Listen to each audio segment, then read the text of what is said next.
Hello and welcome guys to the another video of fun study.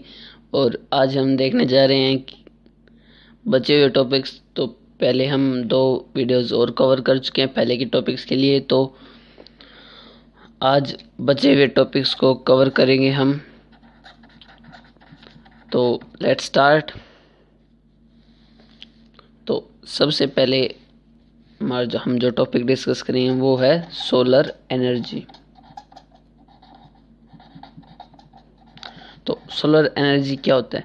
तो solar energy वो energy होती है जो हमारे पास सन से आती है। सन से लाइट रेज आती हैं, रेडिएशंस आती हैं, वो उसी एनर्जी, उनमें जो एनर्जी होती है उसी कहते हैं हम सोलर एनर्जी। तो हमारे पास सन से जो एनर्जी आती है वो किस फॉर्म में आती है? पहले आती है लाइट की फॉर्म में और दूसरा आती है हीट की फॉर्म में। इसी दो फॉर्म में हमारे पास सनलाइट आती है। तो बुक में बताया गया है कि अब हमारा सन 5 बिलियन ईयर्स तक और ब्राइट करेगा, यानी चमकता रहेगा, जिससे कि हम बहुत ज़्यादा अमाउंट में एनर्जी गेन करेंगे और इससे हम बहुत ज़्यादा एनर्जी को हार्नेस कर सकते हैं। और कैसे कर सकते हैं? तो उसी के लिए कुछ डिवाइसेस बताए गए हैं। तो पहला डिवाइस है हमारे पास सोलर कुकर। तो हेडिंग डाल लेते हैं सोलर कुकर।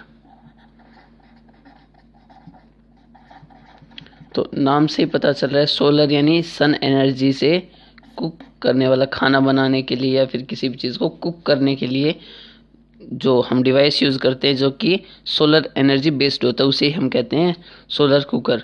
तो डेफिनेशन इसकी हो सकती है, it is the device which is use to cook food by using solar energy. तो इसका ये 3 तरह का होता है बेसिकली। एक तो होता है ऐसा कि यहाँ पे एक बॉक्स होता है, उसके अंदर खाना रख दिया जाता है, सनलाइट इसके ऊपर आती है और ये खाना हीट को एब्जॉर्ब कर लेता है। और कुछ यहाँ पर जो लाइट रेडिएशंस आती हैं उनको यहाँ पर एक मिरर लगा करके इस पर फोकस कर दिया जाता है, जिससे कि और ज़्यादा लाइट और हीट इसको मिले और ये जल्दी से गर्म हो जाए। तो ये इतना इफ़िशियंट नहीं होता, इससे और ज़्यादा इफ़िशियंट सोलर कुकर हमारे पास आता है। तो वो होता है कुछ ऐसा। उसके अंदर हम करते हैं एक कनकेव मिरर लगा देते हैं और एक छोटे से पाउच के अंदर हम खाना रख देते हैं। तो जब इसके ऊपर रेडिएशंस आती हैं तो ये सारा सरफेस गर्म हो जाता है और उसकी सारी जो हीट है वो इसके अंदर ट्रांसफ़र कर दी जाती है। और इसके अलावा जो इस मिरर पर जो लाइट रेज टकराती हैं वो सभी इस पर आकर के फोकस हो जाती है, जिससे कि एनर्जी का कम से कम लॉस के अंदर ज़्यादा से ज़्यादा कुकिंग हो सके। तो एक तो था ये, और एक होता है ऐसा बाउल शेप में, और इसके जो फोकल पॉइंट होता है उसके ऊपर रख दिया जाता है एक जार, जो जार के अंदर रख दिया जाता है खाना, और उस खाने को गर्म करने के लिए बहुत सारी जितने भी इस पे लाइट रेज आएंगी इसके अंदर वो सभी एक ही फोकस पॉइंट पे जाकर इंटरेक्ट हो जाएंगे, जिससे कि टेम्परेचर बहुत ज़्यादा हाई हो जाएगा इसका, इस जार का, और खाना जल्दी और पक जाएगा। तो ये थे इसके सेटअप्स। और अब इसके पॉजिटिव और नेगेटिव इफ़ेक्ट्स। तो इसके पॉजिटिव इफ़ेक्ट्स में आते हैं कि ये कोई भी पोल्यूशन नहीं करता है और हमें बर्निंग ऑफ फॉसिल फ्यूल्स से बचाता है, और भी काफ़ी सारे, जैसे कि इसके अंदर कोई इलेक्ट्रिसिटी खर्च नहीं होती, किसी भी फॉसिल फ्यूल को बर्न नहीं किया जाता और नेचर को कोई हार्म नहीं करता है ये। और इसके नेगेटिव जो इफ़ेक्ट्स हैं वो है कि ये टाइम कंज्यूमिंग होता है, इफ़िशियंट नहीं होता है। और इसके नेगेटिव पॉइंट्स में हम लिख सकते हैं कि ये रात के समय में काम नहीं करता है, क्योंकि सन एनर्जी तो दिन में ही हमारे पास मिलती है। तो नेक्स्ट जो सोलर डिवाइस है वो है हमारे पास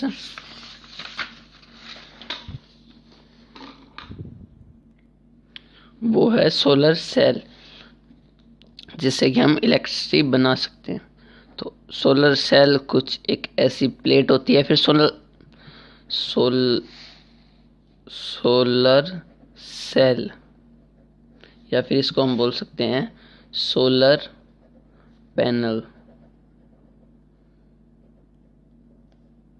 तो ये होता क्या है, एक ऐसी शीट या फिर हम बोल सकते हैं एक ऐसी प्लेट होती है, जैसे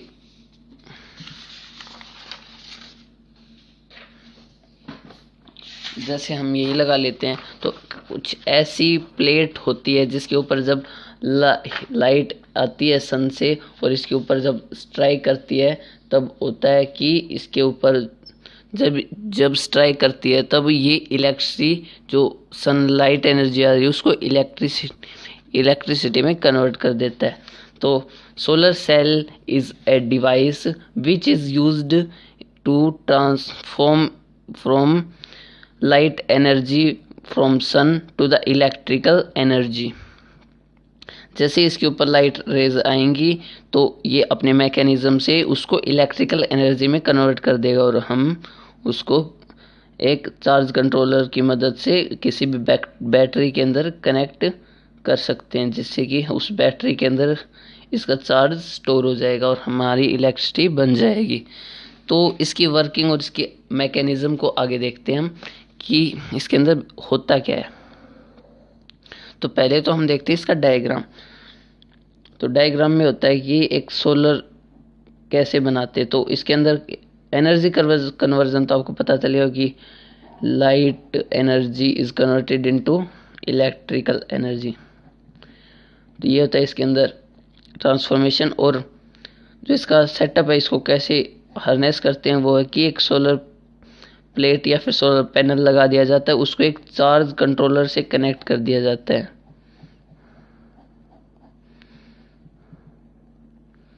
ये होता है चार्ज कंट्रोलर। और फिर इसे कनेक्ट कर दिया जाता है बैटरी से, और फिर बैटरी से हमें मिल जाती है डीसी पावर, डायरेक्ट करंट। और फिर अगर हम इसको इन्वर्टर से कनेक्ट करते हैं तो हमें मिल जाती है इधर से एसी पावर, अल्टरनेटिव करंट, यहाँ से डायरेक्ट करंट। तो आई होप कि आपको ये तो समझ में आ गया होगा। अब वो पढ़ते हैं जो एक्चुअल फंडा क्या होता है इसके अंदर। तो वो ऐसे होता है कि ये एक सोलर प्लेट, तो इसके अंदर एक सेपरेटर होता है, और जब इसके ऊपर लाइट रेडिएशंस आती हैं, सोलर रेडिएशंस आती हैं, तो होता है कि ऊपर वाला जो होता है उसको कहते हैं एन टाइप वेफर, और जो नीचे वाला होता है उसको कहते हैं पी टाइप वेफर। तो जब इसके ऊपर लाइट रेडिएशंस आती, सोलर रेडिएशंस आती हैं, तब होता है कि क्या है कि ये इनके बीच में एक सेपरेटर होता है कि जिससे कि इनका पोटेंशियल डिफरेंस, इनके अंदर इलेक्ट्रॉन का ट्रांसफ़र हो जाता है, जैसे इससे या फिर इसके अंदर से इसके अंदर। यानी एक जो वेफर है उसके अंदर तो इलेक्ट्रॉन की लो कंसंट्रेशन हो जाएगी और दूसरे के अंदर हो जाएगी हाई कंसंट्रेशन। अब बीच में सेपरेटर है तो ये डायरेक्ट तो कांटेक्ट में आकर के इलेक्ट्रॉन को वापस से क्या नहीं कर सकते, ये वापस ट्रांसफ़र नहीं कर सकते, जिससे कि इनकी कंसंट्रेशन बराबर हो जाए। तो इसके लिए हम एक वायर लगा देते हैं यहाँ पे और उसको एक बैटरी से कनेक्ट कर देते हैं, जिससे कि इसके दोनों के बीच में पोटेंशियल डिफरेंस क्रिएट हो जाए। पोटेंशियल डिफरेंस होता है ये कि एक लो कंसंट्रेशन ऑफ इलेक्ट्रॉन्स को कनेक्ट कर दे अगर हम हाई कंसंट्रेशन ऑफ इलेक्ट्रॉन्स से किसी भी कंडक्टर की मदद से, तो जो हाई कंसंट्रेशन है वहाँ से इलेक्ट्रॉन आकर के और लो कंसंट्रेशन के अंदर चले जाएंगे, जिससे कि उनकी कंसंट्रेशन इक्वल हो जाएगी। और अगर हम इनके बीच में एक बैटरी लगा दें तो उस बैटरी के अंदर जो चार्ज है वो स्टोर हो जाएगा इनका, और करंट की डायरेक्शन ये। तो आई होप कि आपको ये भी समझ में आ गया होगा। इसकी लिमिटेशंस वही हैं जो सोलर कुकर की थी कि ये रात में काम नहीं करता, इतनी ज़्यादा एफिशिएंट नहीं होता है और ये बहुत स्लो अमाउंट में चार्ज प्रोड्यूस करता है। तो ये थी उसकी कुछ लिमिटेशंस। पॉजिटिव इफेक्ट भी वही है कि ये नेचर को हार्म नहीं करता है, सोलर एनर्जी का यूज़ करता है, किसी भी फॉसिल फ्यूल का बर्न नहीं होता है इसके अंदर, और किसी भी टाइप की ये एनर्जी खर्च नहीं करता है जो कि हम इसको दे। और नेगेटिव में आप ये भी लिख सकते हैं एक कि इसकी जो मैन्युफैक्चरिंग है वो बहुत ज़्यादा कॉस्टली होती है, कि इसको आसानी से बनाया नहीं जा सकता, इसकी जो बनाने की कॉस्ट है वो बहुत ज़्यादा हाई है। अब बात कर लेते हैं इसके यूजेस के बारे में। तो इसके क्या क्या यूजेस हैं? इसके यूजेस में हम कह सकते हैं कि ये इलेक्ट्रिकल हाउस में यूज़ होता है, होम यूज़, और इसका इंडस्ट्रीज़ में भी यूज़ किया जाता है, और इसका यूज़ हम पावर प्लांट में भी कर सकते हैं, सोलर बेस्ड पावर प्लांट में, जो कि बहुत अच्छी बात है। और भी हम इसका इलेक्ट्रिसिटी हार्नेस में कहीं भी इसका यूज़ कर सकते हैं। तो आई होप आपको ये समझ में आ गया होगा। और अब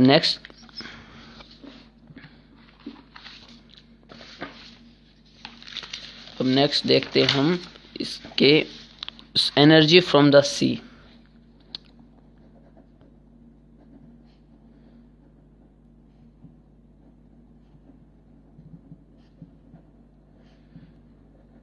तो सी से हमें कौन सी एनर्जी मिलती है? अब आपको शायद पता ना हो कि सी से हमें एनर्जी मिलती है। कौन सी एनर्जी मिलती है? वो होती है टाइडल एनर्जी। आपको पता है कि जो सी होता है और ओशियंस होते हैं उनके अंदर टाइड्स आते हैं, यानी पानी ऊपर उठता है और फिर नीचे आता है। तो उसी का फ़ायदा हम एनर्जी के लिए, एनर्जी को हार्नेस करने के लिए करते हैं। तो एक इसका सेटअप देखिए आप। तो इसके अंदर पहले तो एनर्जी ट्रांसफॉर्मेशन देख लेते हैं। वो होता है, तो ये होता है हमारे पास एनर्जी ट्रांसफॉर्मेशन। तो इसका एक सेटअप देख लीजिए कि सेटअप के अंदर होता ये कि हमारे पास मान लो ये सी है, इसके अंदर पानी भरा हुआ है, और जब इसके अंदर टाइड्स आएंगे, आप मान लीजिए कि सी है और ये बीच है, बीच के ऊपर आप खेल रहे हैं, और इसके अंदर जैसे आप टाइड आएगा यानी इसका पानी ऊपर उठेगा तो आपको पता चल जाएगा और आप यहाँ से भाग जाएंगे। तो हम इसका फ़ायदा उठाते हैं कि हम यहाँ पर एक ऐसा पावर प्लांट, एक ऐसा सेटअप इंस्टॉल करते हैं जिसके अंदर की टर्बाइंस लगी हुई होती हैं। तो जब पानी ऊपर उठेगा तो इसके गेट्स को खोल दिया जाएगा, जिससे कि पानी इसके अंदर से बाहर इधर जा सके बीच की तरफ। और ये बीच एरिया काफ़ी बड़ा होना चाहिए इसके लिए। तो इधर जब बीच के ऊपर से पानी, यानी पानी मान लो यहाँ तक आ गया, तो ये हो जाएगा काफ़ी दूर तक पानी स्प्रेड हो जाएगा। लेकिन जब लो टाइड आएगा, यानी पानी जब नीचे आने की बारी है, तब क्या होगा कि हम इसके गेट्स को क्लोज कर देंगे, जिससे कि इधर का पानी इधर रह जाएगा और ये पानी आ जाएगा नीचे। अब ये वही केस हो गया जो हमने डैम में देखा था। डैम के अंदर भी वाटर के अंदर पोटेंशियल एनर्जी स्टोर हो गई थी, इसके अंदर भी स्टोर हो गई। तो ये हो गई हमारी पोटेंशियल एनर्जी। और जब हमें इलेक्ट्रिसिटी की ज़रूरत पड़ेगी, जैसे हमें इलेक्ट्रिसिटी की ज़रूरत पड़ गई, तो हम क्या करेंगे, इस गेट को खोल देंगे इधर से। तो क्या होगा, पानी पोटेंशियल एनर्जी में है, तो पानी को जब रिलीज़ करेंगे तो काइनेटिक एनर्जी होगी। तो काइनेटिक एनर्जी, जब पानी बाहर आएगा तो इसके जो अंदर टर्बाइंस लगी हुई होती हैं उन पे फोर्स लगाएगा, और टर्बाइंस पे फोर्स लगाने के बाद आपको पता है क्या होता है कि टर्बाइंस रोटेट करती हैं। तो kinetic energy converted into mechanical energy, moving body है तो मैकेनिकल एनर्जी। अब उस टरबाइन को हम कनेक्ट कर देंगे जनरेटर से। तो जैसे हम उसको जनरेटर से कनेक्ट करेंगे, उसका एक्सल जब रोटेट करेगा तो बन जाएगी इलेक्ट्रिसिटी, और वो पहुंच जाएगी आपके घर तक, और आप फिर से खुश हो जाएंगे। तो ये था टाइडल एनर्जी और इसके पॉजिटिव इफेक्ट्स, नेगेटिव इफेक्ट्स देख ले। तो पॉजिटिव इफेक्ट्स हैं कि ये भी नेचर को हार्म नहीं करता है और कन्वेंशनल सोर्स ऑफ एनर्जी है, काफ़ी अच्छा सोर्स है।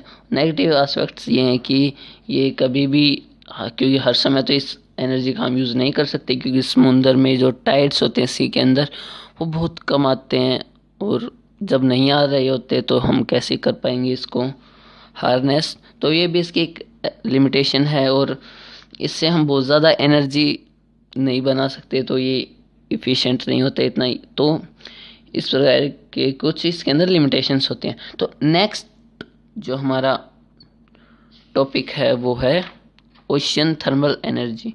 तो ओशियन थर्मल एनर्जी को आप इंफॉर्मेशन के लिए पढ़ सकते हैं, लेकिन बोर्ड के लिए वो इम्पोर्टेंट नहीं है। तो अब बात करते हैं हम प्यारी सी जियोथर्मल एनर्जी के बारे में। तो व्हाट इज जियोथर्मल एनर्जी?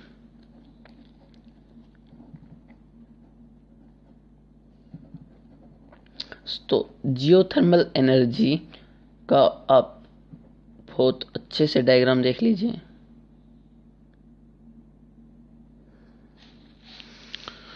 तो होता क्या है कि हमारी अर्थ की सरफेस है मान लीजिए, तो इसके अंदर आपको पता है कि लावा, मैग्मा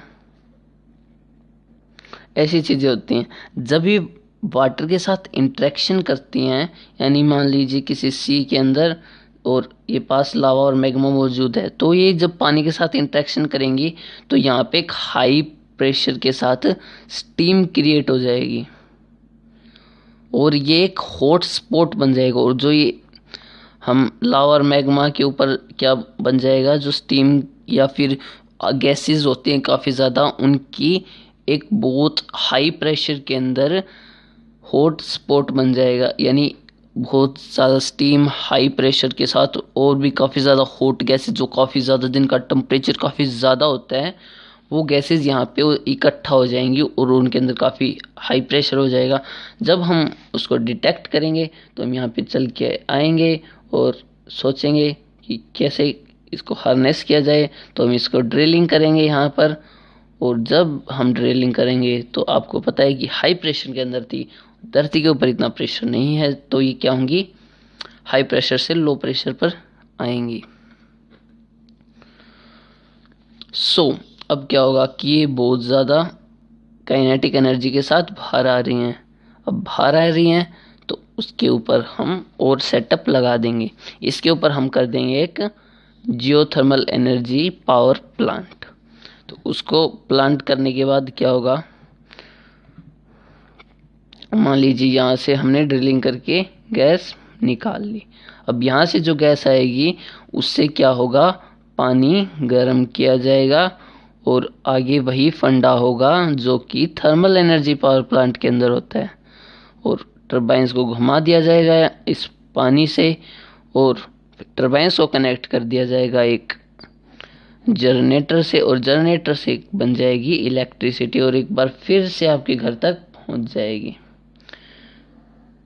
तो बस इसके अंदर और थर्मल पावर प्लांट के अंदर सिर्फ फ़र्क इतना है कि जो इसके अंदर से जो एनर्जी निकलती है वो धरती के अंदर जो हॉट गैसेस है उनसे मिलती है पानी को गर्म करने के लिए, और जो थर्मल एनर्जी पावर प्लांट होता है उनके अंदर कोल या फिर फॉसिल फ्यूल्स को बर्न करके हम एनर्जी देते हैं और उससे स्टीम बनाते हैं, और फिर ये स्टीम कंडेंस होकर के फिर से इसके अंदर चली जाती है। यही होता है एक जियोथर्मल एनर्जी पावर प्लांट। और जो ये स्पॉट्स होते हैं जहाँ पर ये पाई जाती है उसे हम कहते हैं हॉट स्पॉट्स, और ये इसको काफ़ी ज़्यादा हार्नेस नहीं किया जा सकता, इसकी लिमिटेशंस होती हैं। इफ़िशिएंट भी होता है काफ़ी, इसका पॉजिटिव इफेक्ट है और नेचर को कोई हार्म नहीं करता है। और एक स्पेशल बात जो सिर्फ इसी एनर्जी के अंदर वो है कि किसी भी तरीके से सन से रिलेटेड नहीं है। तो ये बात आपको ध्यान रखनी है, ये किसी भी तरीके से सन से रिलेटेड नहीं है।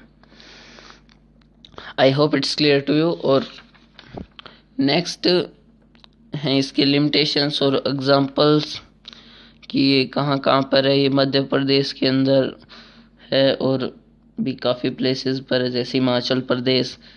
इन दो स्टेट्स में इसको हार्नेस किया जा सकता है इंडिया में, और ये न्यूजीलैंड और यूनाइटेड स्टेट्स में इसका काफ़ी ज़्यादा यूज़ होता है। और एडवांटेजेस में इसको पूरी साल यूज़ किया जा सकता है, और इसके लिमिटेशंस हैं कि इसे टेक्निकली काफ़ी ज़्यादा एक्सपेंसिव होता है ये, और इसके एनर्जी को हार्नेस करना इतना ज़्यादा आसान नहीं होता है। तो I hope it's clear to you. अब बात कर लेते हैं न्यूक्लियर एनर्जी के बारे में। तो हमारे आइंस्टाइन भैया ने हमसे एक इक्वेशन दी, E=mc², और इसे कहते हैं हम मास एनर्जी इक्विवेलेंस।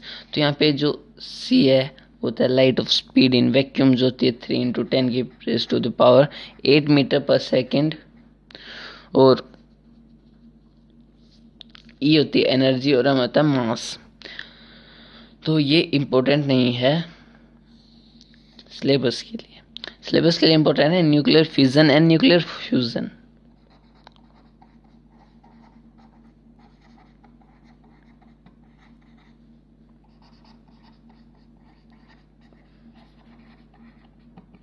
तो ये दोनों हमारे सिलेबस के लिए इम्पोर्टेंट हैं।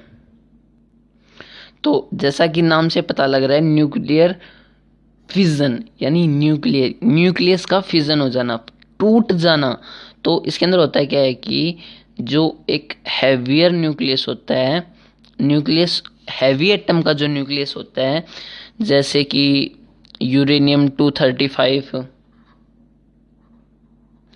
और प्लूटोनियम 239 और थोरियम 233। थोरियम का सिंबल मुझे नहीं पता है तो इसलिए मैंने नहीं लिखा। तो इनके जो ये होते हैं हैवी एटम्स, तो इनके जो न्यूक्लियस होते हैं उनको क्या होता है कि वो टूट जाते हैं। एक न्यूक्लियस से बन गया 2 न्यूक्लियस, छोटे छोटे, बिल्कुल छोटे छोटे, नन्हे नन्हे। तो इससे होता क्या है कि जो भी ये स्प्लिट होंगे तो एनर्जी रिलीज होगी। एनर्जी कैसे रिलीज होगी वो हम नहीं पढ़ सकते इस क्लास में, वो हम नेक्स्ट क्लासेस में पढ़ सकते हैं। तो बुक के अंदर में बताया गया है कि जो यूरेनियम 235 एटम होता है वो 10 मिलियन टाइम्स ज़्यादा एनर्जी बना देता है। किससे? कोल को बर्न करने से। अगर हम कार्बन को बर्न करेंगे और CO2 प्रोड्यूस करके हम इलेक्ट्रिसिटी बनाएंगे, अगर 1 किलो जिस कोल से जितनी हमें एनर्जी मिलती है, 1 किलोग्राम यूरेनियम से जितनी हमें एनर्जी मिलेगी वो होती है 2500 टन्स, 2500 टन कोयले से। इतनी एनर्जी के इक्वल होता है 1 किलो यूरेनियम और 2500 टन कोल। इनसे जो एनर्जी मिलेगी वो होगी बिल्कुल इक्वल। तो आप सोच सकते हैं कि कितनी ज़्यादा एनर्जी हम इससे ऑब्टेन कर सकते हैं। तो ये 10 मिलियन टाइम्स ज़्यादा एनर्जी देता है as compare to carbon in the form of coal. Uranium की अगर हम बात करें, यूरेनियम 235। तो आई होप दैट्स क्लियर। और अब बात आती है न्यूक्लियर चेन रिएक्शन। अभी न्यूक्लियर पावर प्लांट के बारे में भी हम पढ़ेंगे। तो अब पहले बात करते हैं हम न्यूक्लियर चेन रिएक्शन के बारे में। तो न्यूक्लियर चेन रिएक्शन 2 प्रकार की होती हैं। पहले न्यूक्लियर फ्यूज़न के बारे में ही पढ़ लेते हैं, जगह नहीं है इतनी। तो न्यूक्लियर फ्यूज़न के अंदर क्या होता है कि 2 छोटे छोटे न्यूक्लियाई, छोटे छोटे एटम्स के, और वो एक मिलकर के बड़ा न्यूक्लियस बना लेते हैं। तो इसे कहते हैं हम न्यूक्लियर फ्यूजन। और इनके अंदर भी एनर्जी रिलीज होती है हाई अमाउंट में, और इससे हम एनर्जी प्रोडक्शन कर सकते हैं। तो ये होता है बेसिक डिफरेंस न्यूक्लियर फ्यूजन और न्यूक्लियर फ्यूजन में। तो अब बात करते हैं हम कंट्रोल्ड और अनकंट्रोल्ड चेन रिएक्शंस के बारे में, यानी चेन रिएक्शन के बारे में।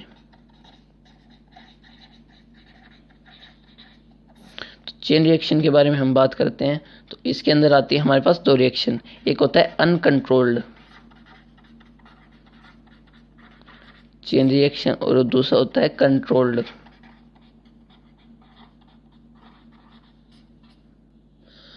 अनकंट्रोल्ड के अंदर होता है ये कि कोई भी अगर न्यूक्लियर प्रोसेस हम चला देंगे, एक बार स्टार्ट कर देंगे, फॉर एग्जांपल के लिए हमने न्यूक्लियर फिजन को एक बार स्टार्ट कर दिया और वो उसको हम कंट्रोल नहीं कर पा रहे, हमारे बस से बाहर हो रहा है, यानी उसकी जब मर्जी होती है वो तब फिजन करता है और जब नहीं होती है तब नहीं करता है, और हमारी कोई भी बात नहीं मान रहा है, हमारे हाथ से निकल गया है, तो उसे हम कहते हैं अनकंट्रोल, यानी कंट्रोल में नहीं आ रहा है वो तो, और कंट्रोल इसका जस्ट अपोजिट हो जाएगा। और जो अनकंट्रोल्ड रिएक्शन हो सकती है वो काफ़ी ज़्यादा डेंजरस होती है और जिसको हम एटम बॉम्ब कहते हैं, बॉम्ब, जो कि हिरोशिमा और नागासाकी के अंदर काफ़ी ज़्यादा तबाही मचा चुका है, जैसा कि आपने सुन रखा होगा। कंट्रोल के अंदर हम एक पावर प्लांट होता है, उसके अंदर हम एक कंट्रोल्ड चेन रिएक्शन करवाते हैं, किसकी, जो न्यूक्लियर रिएक्शंस हैं उनकी हम वो रिएक्शंस करवाते हैं, न्यूक्लियर फ्यूज़न या फिर न्यूक्लियर फिजन, जिससे कि हम एनर्जी प्रोडक्शन के लिए यूज़ करते हैं, उनसे हम इलेक्ट्रिसिटी बना लेते हैं और वही आपके घर तक पहुंच जाती है। कैसे होता है अब हम पढ़ेंगे न्यूक्लियर पावर प्लांट।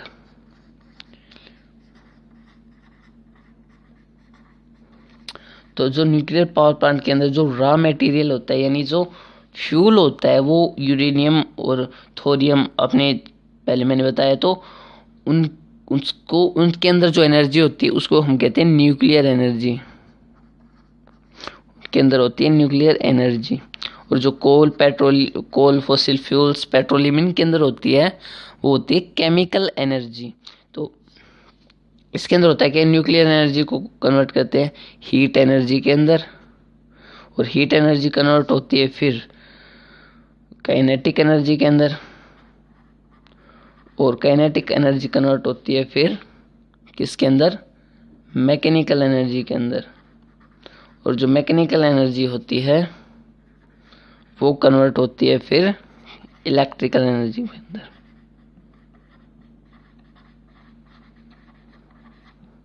तो हम इसका सेटअप बना लेते हैं वीडियो पॉज करके।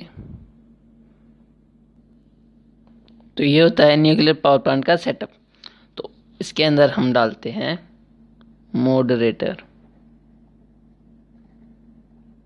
वो हो सकता है कि Na हो सकता है, वो sodium, liquid sodium, pure Na तो नहीं डाल सकते, और या फिर हार्ड वाटर।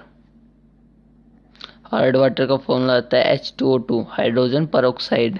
तो ये भी हम इसके अंदर डाल सकते हैं एज ए मॉडरेटर। मॉडरेटर का काम क्या होता है कि इसके अंदर जो टेम्परेचर एक्स्ट्रा हाई हो जाता है उसको कूल डाउन करने के लिए। तो इसके अंदर हम करवाते हैं न्यूक्लियर फ्यूजन।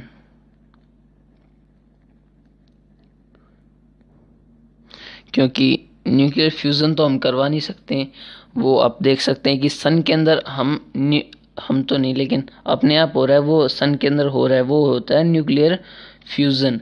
तो न्यूक्लियर फ्यूज़न से आप देख सकते हैं कितनी ज़्यादा एनर्जी हमें मिल पाती है, हम इतनी दूर हैं सन से, लेकिन फिर भी हमारे पास कितनी गर्मी हो जाती है यहाँ पर धरती पर, और घर से बाहर निकलना भी आसान नहीं होता है गर्मियों के अंदर, जिससे कि हम काफ़ी ज़्यादा एनर्जी उसके अंदर से रिलीज़ होती है। तो वो तो हम यहाँ पे कर नहीं सकते धरती के ऊपर, तो हम कर सकते हैं न्यूक्लियर फ्यूज़न, तो उसे भी एक कंट्रोल्ड अमाउंट में ही कर सकते हैं। तो ये हमने इसके ऊपर थोड़ा टेक्नोलॉजी का ज़्यादा प्रयोग करते हुए हमने डायग्राम बना दिया है। तो इसके अंदर होता है क्या है कि न्यूक्लियर फ्यूज़न करवाया जाता है, जिससे क्या होता है, टेम्परेचर हाई होता है, तो इसके अंदर जो पानी होता है, फिर पानी ही होता है मेनली, तो वो स्टीम बना लेता है। तो क्या होगा, हमारा एनर्जी कन्वर्जन, तो न्यूक्लियर एनर्जी हमारी इसके अंदर वो किसके अंदर कन्वर्ट हो गई, हीट एनर्जी के अंदर। जब न्यूक्लियर फ्यूज़न हुआ तब इसके अंदर जो स्टीम प्रोड्यूस हुई वो जाएगी काइनेटिक एनर्जी से टरबाइन चैम्बर के अंदर। तो kinetic energy of steam is converted into mechanical energy. अब इस पर फोर्स लगाए तो ये घूमेगा, तो ये टरबाइन चैम्बर के अंदर मैकेनिकल एनर्जी प्रोड्यूस करेगी। और ये थोड़ा डिटेल डायग्राम है, तो इतना डिटेल में बनाने की ज़रूरत नहीं है, सिर्फ आप टरबाइन से जनरेटर दिखा सकते हैं, और ये सब बनाने की ज़रूरत नहीं है, लेकिन फिर भी हमने बना दिया है। तो फिर जनरेटर से कनेक्ट कर देंगे और ये आपके घर तक पहुंच जाएगी। लेकिन जो आगे का जो सेटअप है वो है कि टरबाइन चैम्बर के अंदर जो पानी आ गया, स्टीम आ गई, अब उसको यहाँ पे तो इकट्ठा नहीं होने दे सकते हम, तो उसे आगे पास आउट कर दिया जा सकता है और एक कंडेंसर के अंदर से जो पास करवाया जाता है, जिससे कि पानी, जिसके अंदर पानी भरा होता है और पानी अंदर आता है और बाहर जाता है, अंदर और बाहर पानी।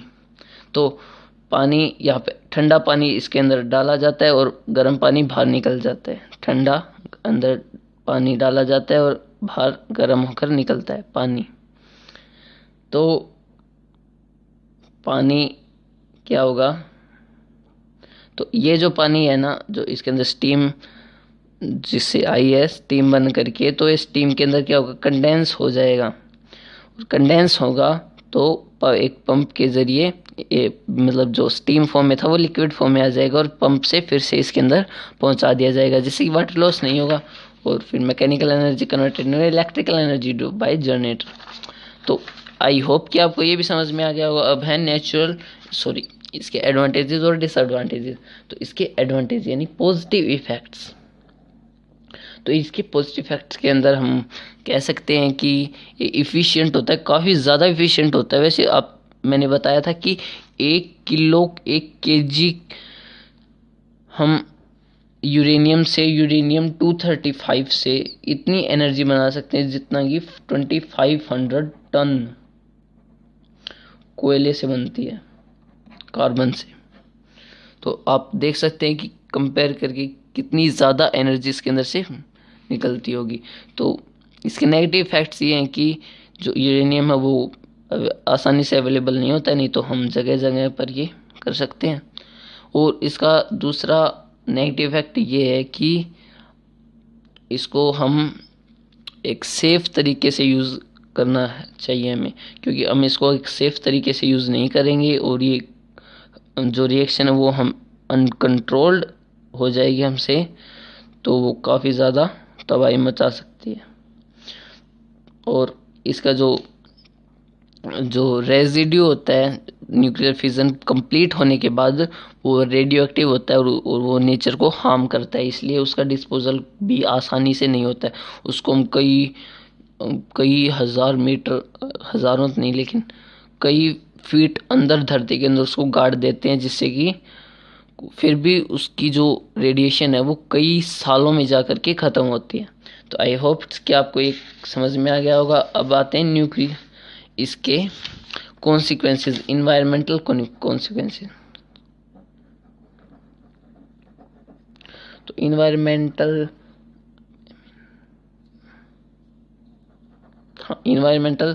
कॉन्सिक्वेंसेस, इन्वायरमेंटल कॉन्सिक्वेंसेस क्या क्या हैं इसके, इसके नहीं सभी के। तो पोल्यूशन है, वो है एक मेन